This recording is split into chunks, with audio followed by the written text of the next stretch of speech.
Should I rely on a recruiter to find the proper IT jobs, for example, in Europe? Okay, if you already in Europe, like if you right now located in Europe, most probably no. It depends. Let's call it like that. It depends how lucky you are. Thing is that I would tell that I personally relocated to the Netherlands, for example. I used also recruiting agency. So they just appeared, let's say suddenly in my mailbox that like, hey, we are doing interview and like, do you want to I don't know, like relocate to Amsterdam? And yeah, that was a good match. So that was luck. They took care about all the documents, about everything, like all the headaches. So everything were covered by them. So if you're lucky, most probably it might be a very good jump start. But then of course, yeah, at some point you might need to find out on your own the better positions. Thing is that when you're talking with recruiters, they are in most cases, at least based on my experience, they are just lying to both interviewing party and to actually the companies where you're gonna be, let's say, hired. So this is like definitely what I can tell, like because I was interviewing a lot of people, which were brought by or recruiters, let's call it like that, by recruiters or recruiting agencies, and basically task of these guys just to ensure that there is enough people are rotating on the markets. They might even not be, like they even might not care like how happy you are, because again, if you're not happy, then in 1 or in 1.5 years or in 2 years, you're gonna change job again, so you'll be again available for the new position. And of course they will get their margin, because in most cases how it works, they just try to bring you to the company. Then if you get signed, then they will get the basically you'll get your salary, whatever is agreed on, and then they will get percentage on like based on your, let's say, yearly, for example, salary or whatever. So as you can imagine, the task for these guys to sell good to both parties, both to the companies and to you, even positions which maybe you're not that much interested in. So this is like, you need to be very careful when you're using recruiting agencies.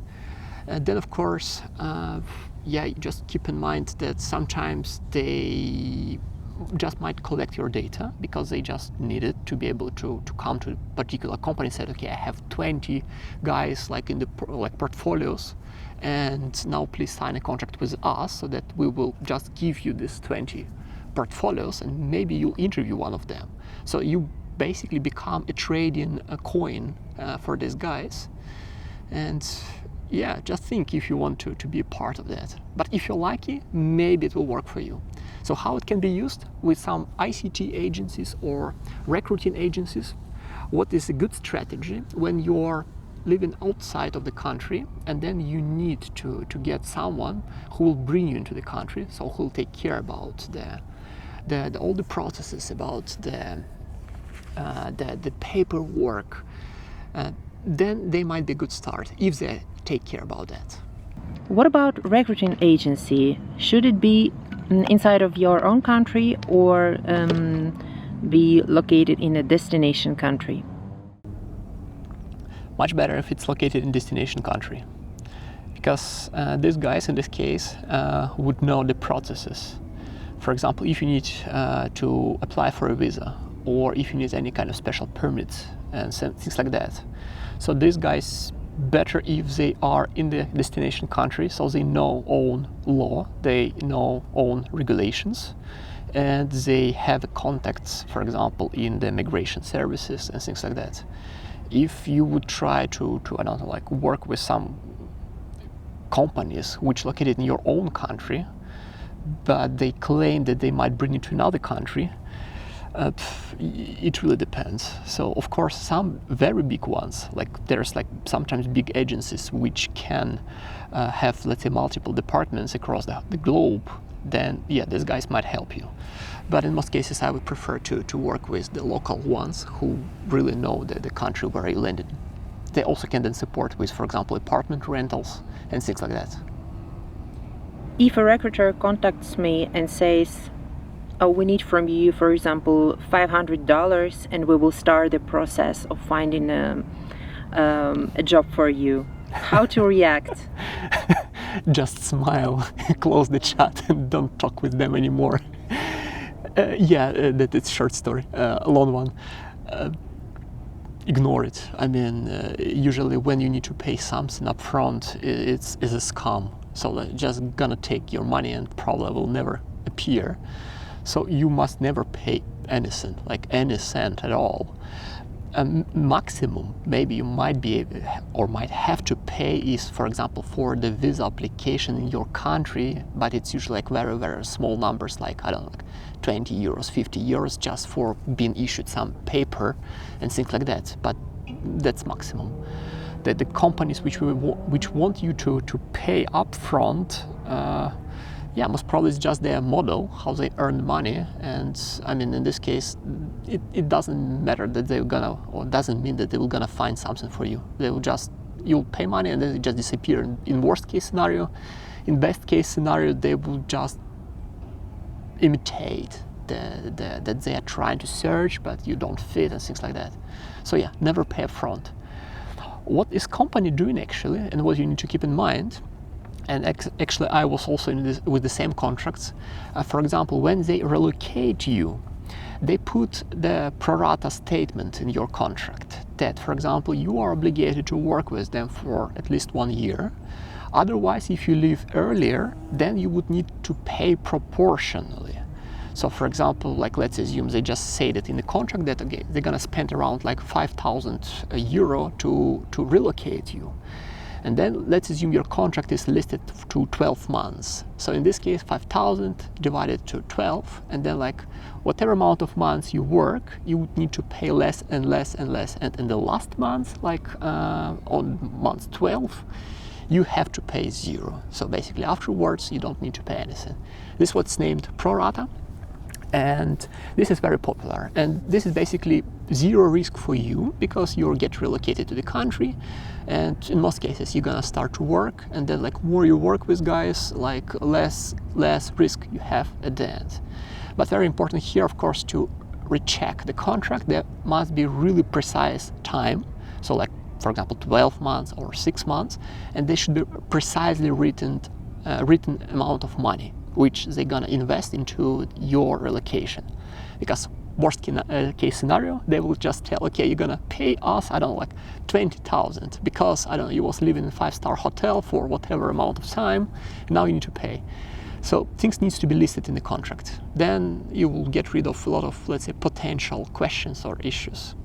If a potential recruiter is asking from you private data, for example, passport, banking details, prior to signing the contract, how should you react?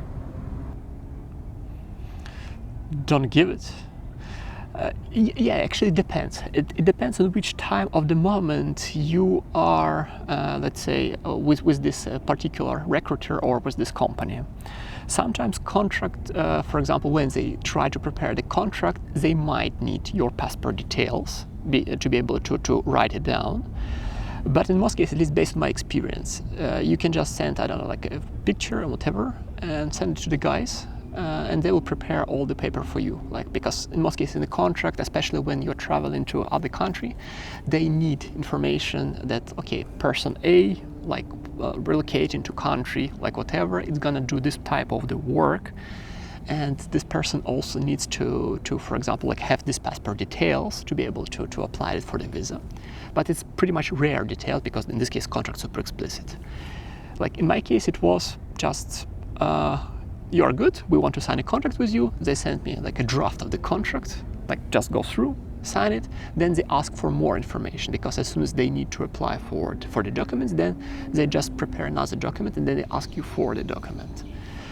But so it really depends on which time of the communication you are right now. If it's just you only start to talk with guys and they immediately want any kind of passport details, bank details, whatever, just better not to give any. But if you're already on very late stages of the discussions, of the talks, for example, you already passed interviews and whatever, then yeah, it might be totally fine to give this information. A specific question: how much money do I need to relocate into one of your European countries if I'm moving alone or with my family? Okay, yeah, sensitive topic. It depends. So which style of life you prefer or you used to. What in general you need to consider is first is the price for the apartment. The best scenario when you will request the company which is relocating you to rent apartment for you and then give you an option to take over the apartment. In this case, expenses for first months, for example, for the apartment plus a deposit for that might be paid by the company, not by you. If you do it, then what you need to count first, at least like 3-4 months of the apartment rental. So for example, let's assume like you're landing up in Amsterdam or in Berlin. So most probably apartment gonna cost up to like 1.5, 2K or 1,000 euro per month. So just multiply this number on 3, then you will get around like 6,000, which you need to have in the pocket. Then deposit. Some landlords or companies might request you at least 1 month of deposit. Some of them might request up to 2, up to 3 months even. So it might be again up to 6,000. So like pretty expensive.